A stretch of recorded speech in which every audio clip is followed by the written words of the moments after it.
What if some of the most emotional characters in Outlander aren't really gone for good? And what if the final season brings them back in ways no one is fully prepared for? One of the most exciting things about Outlander, Blood of My Blood, so far is that it hasn't limited itself to simply telling a new story. Instead, it's reaching backward and forward at the same time, bringing familiar faces back into the spotlight and reopening storylines fans thought were long finished. And because of that, hope is quietly growing that a few beloved characters might make one last appearance when Outlander heads into its 8th and final season. Two names in particular have fans buzzing: Murdoch Fitzgibbons and Jocasta Mackenzie. Their relationship was never part of Diana Gabaldon's original novels. In the books, Murdoch didn't live long enough for that romance to ever exist, but the television series made a bold choice. The writers kept Murdoch alive, leaned into the unexpected chemistry between him and Jocasta,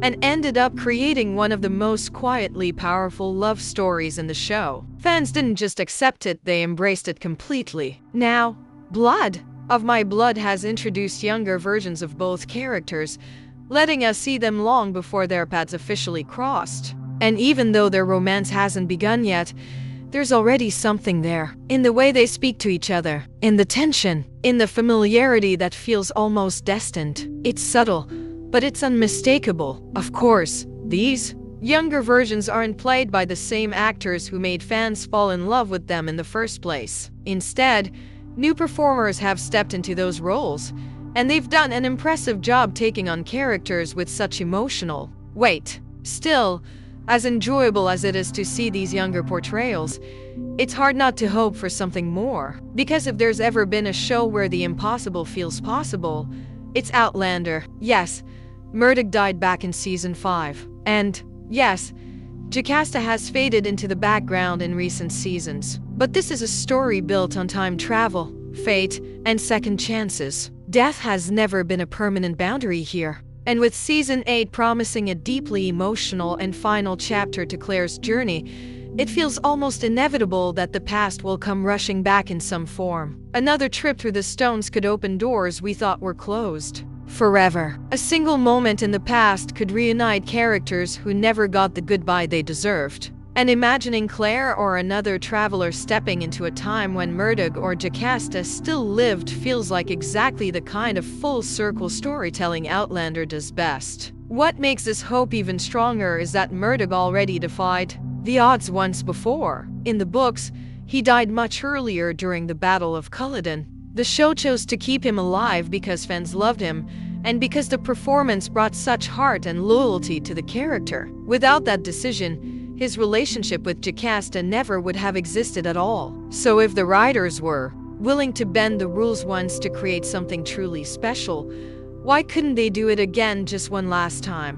While that possibility lingers, Blood of My Blood is also busy reshaping the larger Outlander universe in ways that could have major consequences for the final season. We've already seen the passionate love story of Brian and Ellen, Jamie Fraser's parents, unfold just as Jamie once described it. Their connection feels familiar, almost comforting, because we already know where it leads. But when it comes to Claire's parents, everything we thought we knew has been turned upside down. In the original series, Claire believed her parents, Henry and Julia Beauchamp, died in a car accident. The prequel reveals something far more shocking. They didn't die at all. They traveled through time and ended up separated in 18th century Scotland. That revelation alone changes everything. But the story becomes even darker when Julia finds herself trapped at Castle Leoch under the control of Simon Fraser, known as Lord Lovat. With no real power and no clear way out,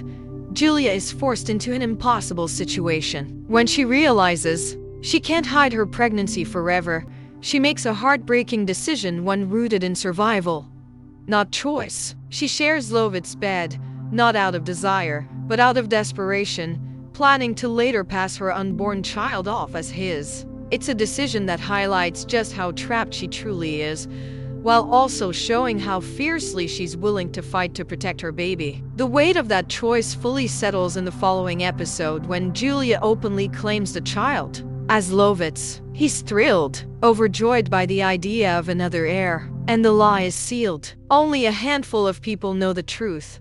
Julia herself, a trusted ally, and Brian Fraser. To everyone else, the story is now fixed and it's a lie that could have dangerous consequences. What makes this storyline so unsettling is the uncertainty surrounding Julia's fate. Unlike Ellen and Brian, whose lives are already mapped out by Jamie's history, Julia's future is a blank page. We know she won't live long enough to raise Claire, but beyond that, anything could happen. That unpredictability makes her one of the most compelling figures in the prequel. Then, there's the prophecy. Longtime fans will recognize the Fraser prophecy, which claims that the next Scotsman to sit on the English throne would come from Lovett's bloodline. In the books, this prophecy creates serious danger, particularly for Brianna, as some believe she fulfills it. The television series previously altered this storyline, tying it to a different character and a mysterious 2-year-old child.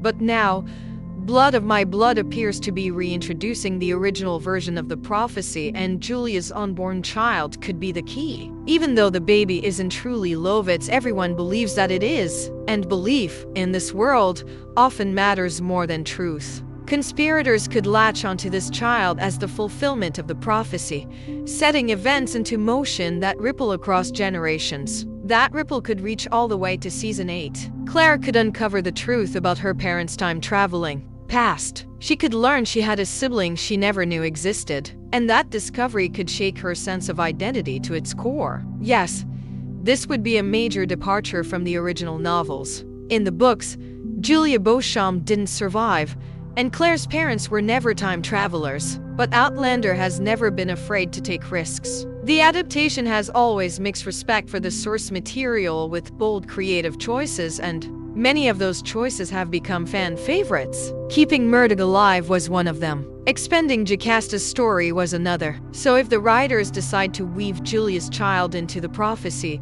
it would be one of the boldest changes yet. But it would also give Claire's family history more depth, more tragedy, and more emotional weight than ever before. All of this leaves us with some powerful questions as the final season approaches. Could we see Murdoch and Jocasta reunited for one last emotional moment? Will Claire finally learn the full truth about her parents and the sacrifices they made? And will the prophecy come full circle in a way that blends the books and the show into something entirely new? One thing is certain, Outlander isn't slowing down as it approaches the end. Between the prequel expanding the universe and the main series preparing to close its most important chapters, there's still so much story left to tell. And if history has taught us anything, it's that Outlander saves its most emotional, heartbreaking, and unforgettable moments for when we least expect them.